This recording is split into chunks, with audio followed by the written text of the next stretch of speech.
Hong Kong, CNN, North Korea's test of a long-range missile that could hit major U.S. cities has drawn condemnation from the U.S., China, Japan, and South Korea, and calls for a rethink in tactics toward Pyongyang, given the dramatic escalation in its capabilities. U.S. Ambassador to the United Nations Nikki Haley late Sunday dismissed claims Washington was seeking UN Security Council action, as it has done following previous tests, pointing out North Korea is already subject to numerous Security Council resolutions that they violate with impunity. The time for talk is over, Haley said, and instead pointed to China, saying Beijing must decide if it is finally willing to take this vital step of challenging Pyongyang, a point that echoed U.S. President Donald Trump Saturday, who said he was very disappointed in China. Our foolish past leaders have allowed Beijing to make hundreds of billions of dollars a year in trade, yet they do nothing for us with North Korea, just talk, Trump tweeted. On Monday, Trump spoke to his Japanese counterpart Shinzo Abe, committing to increased diplomatic and economic pressure on North Korea.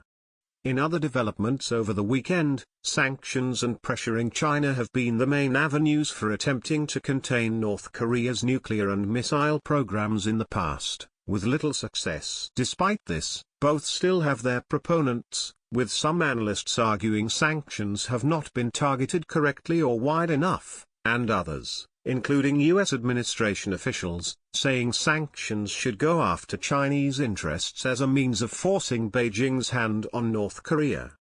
While China is North Korea's primary trading partner, and trade between the countries may be increasing even as Beijing cuts coal and other exports, analysts have questioned whether economic pressure could ever rein in Pyongyang's military ambitions given the primacy the regime places on the nuclear program in terms of ensuring its survival. Both the Obama and Trump administrations have placed great weight on Beijing acting to contain its neighbor and longtime ally, but some analysts warn assumptions about China's influence on the North Korean regime may be out of date. Beijing's channels to Pyongyang are frayed, they're weak, said John Delury, an expert on Chinese-Korean relations at Seoul's Yonsei University. President Trump's tweets reflect this inherited Obama view that the road to Pyongyang leads through Beijing. That's a dead end. Mike Chinoy, author of Meltdown, Inside the North Korean Nuclear Crisis, told CNN last year many high-level North Koreans resent the hell out of the Chinese. They hate the idea that the Chinese can come in and tell them what to do. And the reality is the Chinese can't.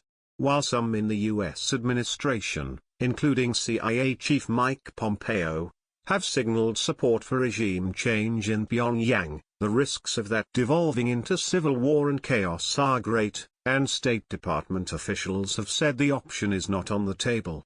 That approach is looking increasingly absurd, Lewis pointed out. We've consistently had this idea that the North Koreans are a joke and we don't have to give them anything, he said. People were wrong about that. The North Koreans didn't get strong-armed. At the six-party talks, they built nuclear weapons, and now they've built a nice EBM. As much as I would like North Korea to freeze and end its nuclear program, no combination of threats, engagement, negotiations, and sanctions has produced that outcome, he wrote. Instead, Wolfstahl said the U.S. should move towards a policy of deterring Pyongyang from ever using its weapons. The Trump administration must communicate directly with its North Korean counterparts to ensure they have a clear understanding of what actions would provoke a direct U.S. response. Delury said the U.S. needs to open up high-level channels directly with Pyongyang, as direct to Kim Jong-un as possible, and work it from there. Doing so may prove as difficult as other approaches. However, South Korea invited North Korea to begin joint military talks this month.